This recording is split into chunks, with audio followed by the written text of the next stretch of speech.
Numa cidade pequena do interior do Brasil, as pessoas pararam de sair de casa depois das 6 da tarde. Não por medo de bandidos, por medo de um homem que se dizia profeta. Esse homem controlava tudo: a prefeitura, a polícia, os médicos, os professores. Quem desobedecia, desaparecia. E ninguém falava nada. Ninguém ousava questionar. Mas para entender como uma cidade inteira foi sequestrada por uma seita, a gente precisa voltar muitos anos, até o dia em que tudo começou. A cidade ficava no interior profundo, longe de tudo. O tipo de lugar que não aparece no mapa, onde as notícias demoram semanas para chegar. E o que a polícia descobriu anos depois mudou tudo o que se sabia sobre esse lugar. Mas naquela época, a cidade era apenas um ponto esquecido no mapa. Nos anos 90, a cidade vivia uma crise profunda. Sem emprego, sem hospital decente, sem esperança. As pessoas estavam desesperadas por qualquer tipo de salvação. E foi exatamente nesse momento de desespero que ele apareceu. Um homem carismático, bem vestido, com palavras que pareciam ter sido feitas sob medida para aquele povo. Ele se apresentou como um líder espiritual. Dizia que tinha visões, que Deus falava diretamente com ele e que tinha sido enviado para salvar aquela cidade. Presta atenção nesse detalhe porque ele vai ser importante depois. Antes de chegar nessa cidade, ele já tinha sido expulso de 3 comunidades diferentes por comportamento abusivo. Mas ninguém naquela cidade sabia disso. Não tinha internet, os telefones mal funcionavam. Ele era um desconhecido com uma história que ninguém podia verificar. No começo, ele fazia coisas boas, organizou mutirões para limpar a cidade, conseguiu doações de alimentos, abriu uma pequena escola comunitária. As pessoas amavam ele. Em poucos meses, ele já era a pessoa mais influente da cidade. Mais que o prefeito, mais que o padre. As pessoas pediam conselho para ele sobre tudo. Ele criou uma espécie de comunidade religiosa. Reuniões toda noite, orações coletivas, regras de convivência. E aos poucos as regras começaram a ficar mais rígidas. E foi nesse momento que as coisas começaram a mudar de verdade. Porque ele não queria seguidores. Ele queria controle absoluto sobre cada pessoa naquela cidade. A primeira regra foi proibir as pessoas de saírem da cidade sem autorização dele. Ele dizia que o mundo lá fora era perigoso, corrompido, cheio de pecado. Depois veio a segunda regra.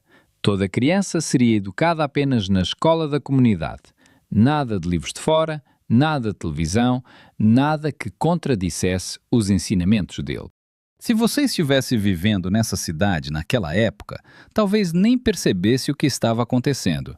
Porque tudo aconteceu aos poucos, uma regra de cada vez. A terceira regra foi a mais assustadora. Toda família deveria entregar 10% da sua renda para a comunidade. Quem não pagasse seria punido espiritualmente. Mas isso ainda não é o mais perturbador dessa história, porque o dinheiro não ia para a comunidade, ia direto para o bolso dele e dos seus homens de confiança. Enquanto a cidade passava fome, ele construiu uma mansão no centro da cidade, com muros altos, câmeras e seguranças armados na porta 24 horas por dia. E ninguém questionava, porque ele tinha criado um sistema de vigilância que ia muito além de câmeras. Cada família tinha um informante, e ninguém sabia quem era. Filhos denunciavam pais, maridos denunciavam esposas, amigos de infância viraram inimigos. A confiança simplesmente deixou de existir naquela cidade. E quem era denunciado passava por um julgamento, não num tribunal, numa sala, nos fundos da mansão dele, com ele sentado numa cadeira que parecia um trono. Uma câmera de segurança gravou algo que vai te deixar sem dormir. Um desses julgamentos foi filmado por acidente, e o que se vê ali é aterrorizante. As punições variavam. Trabalho forçado nas plantações dele, jejum obrigatório de 3 dias, confinamento num quarto escuro que eles chamavam de sala de purificação. Faltavam poucos meses para que tudo desmoronasse, mas naquele momento ninguém sabia disso. O poder dele parecia absoluto, inabalável, eterno. Com o tempo, ele passou a controlar até os casamentos. Ele decidia quem podia casar com quem. E algumas dessas decisões eram perturbadoras. Jovens eram obrigados a se casar com homens muito mais velhos, escolhidos por ele. As famílias não podiam recusar. Quem recusasse era expulso da comunidade. E ser expulso da comunidade significava ser expulso da cidade. Sem dinheiro, sem documentos, sem nada. Porque ele guardava os documentos de todo mundo num cofre na mansão. Agora vamos ver essa mesma história pelos olhos de alguém que tentou escapar. Uma mulher que quase pagou com a vida por tentar sair daquele lugar. O nome dela não pode ser revelado por segurança. Vamos chamá-la de Ana. Ela tinha 23 anos quando decidiu que não aguentava mais viver daquele jeito. Ana trabalhou 3 meses juntando dinheiro escondido. Moedas, notas pequenas, tudo o que conseguia desviar sem que os informantes percebessem. Guardava tudo dentro do travesseiro. Numa madrugada de quarta-feira, quando a cidade inteira dormia, ela saiu pela janela dos fundos da casa. Caminhou 5 quilómetros no escuro até a estrada principal. E o que a polícia descobriu em seguida mudou tudo. Porque Ana não foi a única que tentou fugir. Ela foi a única que conseguiu chegar até a estrada. Ana conseguiu carona com um caminhoneiro que ia para a capital. Chegou sem documentos, sem dinheiro, sem nada. Foi direto para uma delegacia e contou tudo. Os policiais ouviram a história dela e não acreditaram. Uma seita controlando uma cidade inteira? No Brasil? No século XXI? Parecia loucura. O boletim de ocorrência foi arquivado. Ana ficou sozinha, numa cidade grande que ela não conhecia, sem ninguém. E a seita continuou operando como se nada tivesse acontecido. Mas presta atenção nesse detalhe. Ana não desistiu. Ela passou 2 anos tentando encontrar alguém que acreditasse na história dela. E finalmente encontrou. Um jornalista investigativo de um portal independente. Ele cobria casos de abuso religioso no interior do Brasil. E quando ouviu o depoimento de Ana, sentiu que era verdade. O jornalista fez algo que ninguém tinha feito antes. Ele foi até a cidade disfarçado, se apresentou como um vendedor ambulante, e o que ele viu lá dentro o chocou. As ruas eram limpas, organizadas, silenciosas demais. Ninguém olhava nos olhos dele. As pessoas andavam de cabeça baixa, em silêncio, como se estivessem sendo observadas o tempo todo. Ele tentou conversar com os moradores. Quase todos davam a mesma resposta. Aqui é um lugar abençoado. Nosso líder cuida de tudo. Somos uma família. Mas uma pessoa arriscou tudo. Um velho que morava na saída da cidade se aproximou do jornalista e sussurrou 5 palavras que mudaram tudo. Ele disse: "Nos tire daqui, por favor." E desapareceu. Voltou para dentro da casa e nunca mais foi visto falando com estranhos. 5 palavras. Um pedido desesperado. O jornalista voltou para a capital com gravações escondidas, fotos tiradas com celular e o depoimento de Ana, e começou a montar a reportagem mais perigosa da carreira dele. A partir desse momento, o relógio começou a correr, porque a seita tinha informantes na capital também, e eles descobriram que alguém estava investigando. O jornalista começou a receber ameaças, ligações anônimas no meio da noite, bilhetes no para-brisa do carro.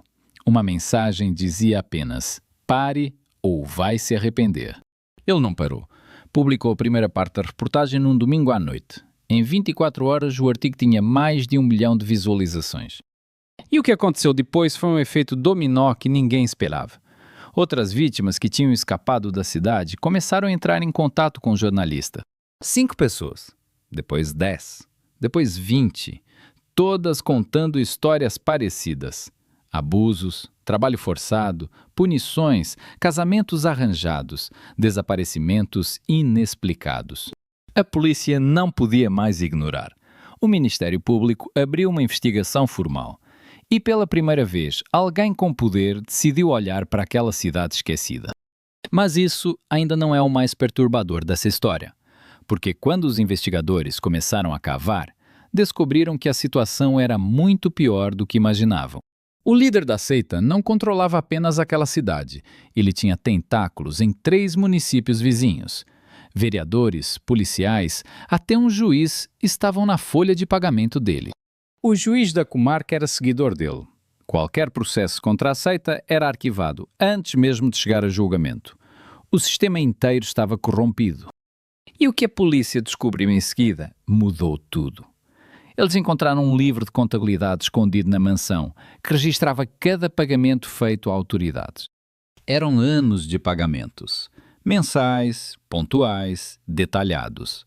O líder mantinha registros de tudo porque era paranoico, e essa paranoia foi a ruína dele. Enquanto isso, dentro da cidade, o líder percebeu que algo estava acontecendo, e a reação dele foi aterrorizante. Ele declarou estado de emergência espiritual. Proibiu qualquer pessoa de sair da cidade, dobrou a vigilância, colocou guardas em todas as saídas e começou a fazer reuniões de 6 horas toda noite. Nessas reuniões, ele pregava que o fim do mundo estava chegando, que inimigos externos queriam destruir a comunidade, que só ele podia proteger o povo.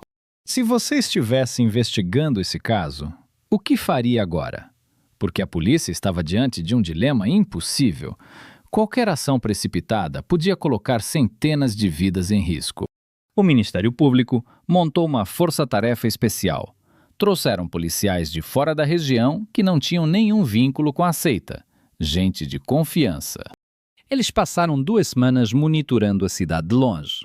Drones, escutas telefónicas, vigilância 24 horas. Mapeando cada entrada, cada saída, cada guarda. E então descobriram algo que ninguém esperava. No subsolo da mansão dele havia um complexo de cômodos que não aparecia em nenhuma planta oficial da construção. Uma câmera de segurança gravou algo que vai te deixar sem dormir. Imagens de pessoas entrando na mansão à noite e não saindo, repetidamente, durante meses. O promotor responsável pelo caso disse que aquela foi a noite mais difícil da carreira dele, porque ele precisava decidir: entrar agora ou esperar e arriscar perder mais vidas. A decisão foi tomada numa madrugada de quinta-feira, operação marcada para as 4 da manhã de sábado. 50 policiais, 3 promotores, 2 ambulâncias e um helicóptero. Na sexta-feira à noite, enquanto a cidade dormia, os policiais tomaram posição nos morros ao redor. Invisíveis, silenciosos, esperando o sinal. Às 4h12 da manhã, o sinal foi dado. E o que aconteceu nos próximos 40 minutos foi a maior operação policial que aquela região já tinha visto. Os portões da mansão foram derrubados. Os guardas foram rendidos sem disparos. A polícia entrou e encontrou o líder da seita no escritório dele, calmo, sentado na cadeira. Ele não correu, não gritou, não resistiu. Apenas olhou para os policiais e disse uma frase que arrepiou todo mundo na sala. Eu estava esperando vocês. Mas a maior descoberta não estava no escritório, estava embaixo dele. No subsolo da mansão, a polícia encontrou o que ninguém queria encontrar. 6 cômodos subterrâneos, sem janelas, sem ventilação adequada, com marcas nas paredes e colchões velhos no chão. A sala de purificação era real e era pior do que imaginavam. Em um dos cômodos, encontraram pertences pessoais de pessoas que tinham sido dadas como desaparecidas. Roupas, sapatos, objetos pessoais. Mais de 15 pessoas diferentes. A pergunta que todos faziam era inevitável. O que aconteceu com essas 15 pessoas? Onde elas estavam? E foi nesse momento que a investigação tomou um rumo ainda mais sombrio. Tudo indicava que o caso estava resolvido. Mas então surgiu uma prova que ninguém esperava. No quintal da mansão, cães farejadores sinalizaram em 3 pontos diferentes. Equipes de perícia começaram a escavar. E o que encontraram embaixo da terra confirmou os piores medos de todos os envolvidos naquele caso. Restos, enterrados sem identificação, sem registro, sem nenhum tipo de cerimônia. Pessoas que a cidade inteira fingiu que nunca existiram. O líder da seita foi preso naquela mesma manhã, algemado na frente da mansão que ele construiu com o dinheiro do povo, e a cidade inteira assistiu em silêncio. Mas o silêncio da cidade não era de alívio, era de choque, porque muitos moradores sabiam de tudo e não fizeram nada durante anos. E esse é um dos aspectos mais perturbadores desse caso. Não foi só um homem que controlou uma cidade, Foi uma cidade que permitiu ser controlada. A polícia estava certa, ou pelo menos achava que estava, porque durante os interrogatórios descobriu-se que o líder não agiu sozinho. Ele tinha um círculo íntimo de 12 pessoas. 12 seguidores de confiança que executavam as ordens dele, que organizavam as punições, que vigiavam as saídas, que controlavam o dinheiro e que sabiam de tudo. Um por um, eles foram identificados e presos. Alguns tentaram fugir. 2 conseguiram cruzar a fronteira estadual antes de serem capturados 3 dias depois. A operação durou 11 dias no total. Quando terminou, 13 pessoas estavam presas. Mais de 100 depoimentos tinham sido colhidos. E a cidade estava em choque absoluto. E o que veio depois foi quase tão difícil quanto os anos de controle.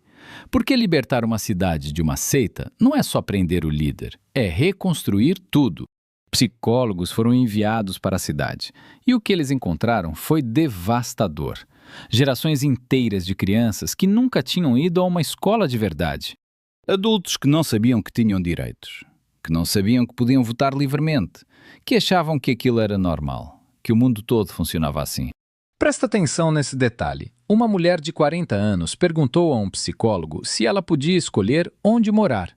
Nunca tinha feito uma escolha própria na vida. O julgamento do líder da seita começou 11 meses depois da operação e foi um dos mais longos e complexos da história criminal daquela região. Ele foi acusado de mais de 30 crimes. Cárcere privado, extorsão, abuso de autoridade, trabalho escravo, falsidade ideológica e crimes ainda mais graves. A defesa dele tentou de tudo. Alegou insanidade, alegou que era uma comunidade religiosa legítima, alegou que os moradores estavam lá por vontade própria. Mas os depoimentos das vítimas destruíram cada argumento da defesa. Um por um, ex-moradores subiram no banco das testemunhas e contaram o que viveram. Ana foi a primeira a depor. Ela falou por 4 horas, sem parar, sem chorar, com uma firmeza que impressionou até o juiz. Ela tinha esperado anos por esse momento. O velho que sussurrou para o jornalista também depôs. Ele revelou que tinha visto coisas terríveis durante anos e que vivia com esse peso todos os dias. O julgamento durou 8 meses, 83 testemunhas, mais de 1000 páginas de provas. E no fim, o juiz leu a sentença diante de uma sala lotada. Condenado por todos os crimes, pena total de mais de 100 anos de prisão. Os 12 seguidores do círculo íntimo receberam penas entre 15 e 40 anos. Quando a sentença foi lida, a sala ficou em silêncio por alguns segundos. E então, pela primeira vez em décadas, as vítimas respiraram. De verdade. Mas a história não termina com a sentença, porque reconstruir uma cidade que foi psicologicamente destruída leva muito mais tempo do que destruí-la. 5 anos depois da operação, a cidade ainda luta com as consequências. Muitos moradores foram embora, outros ficaram, tentando reconstruir uma comunidade a partir do zero. Ana nunca voltou para a cidade. Ela mora na capital, trabalha como assistente social, ajuda vítimas de abuso religioso, transformou a dor dela em propósito. O jornalista que expôs o caso ganhou o maior prêmio de jornalismo investigativo do país. A reportagem dele virou referência para casos similares em todo o Brasil. E o velho que sussurrou aquelas 5 palavras? Ele morreu 2 anos depois da operação. Mas a filha dele disse que nos últimos anos ele finalmente dormia em paz. Esse caso levantou debates importantes no Brasil sobre como seitas operam em regiões isoladas, sobre como o Estado abandona comunidades vulneráveis e deixa espaço para o mal. Novas leis foram propostas, mecanismos de fiscalização para comunidades religiosas isoladas, mais presença do Estado em regiões remotas, mudanças lentas, mas reais. Mas a pergunta que fica é essa: quantas cidades no Brasil ainda vivem em silêncio? Quantas comunidades estão sob controle de alguém que ninguém questiona? Quantas pessoas estão agora mesmo vivendo como escravas de um líder que se diz enviado por Deus? Num lugar onde ninguém vai, onde ninguém olha. A história dessa cidade prova uma coisa assustadora. O controle total sobre seres humanos não precisa de tecnologia. Precisa apenas de medo, isolamento e um líder carismático. E prova outra coisa ainda mais importante: que uma pessoa corajosa pode quebrar o silêncio. Ana quebrou, o jornalista quebrou, o velho na saída da cidade quebrou. Se essa história te tocou, deixa o like e se inscreve no canal.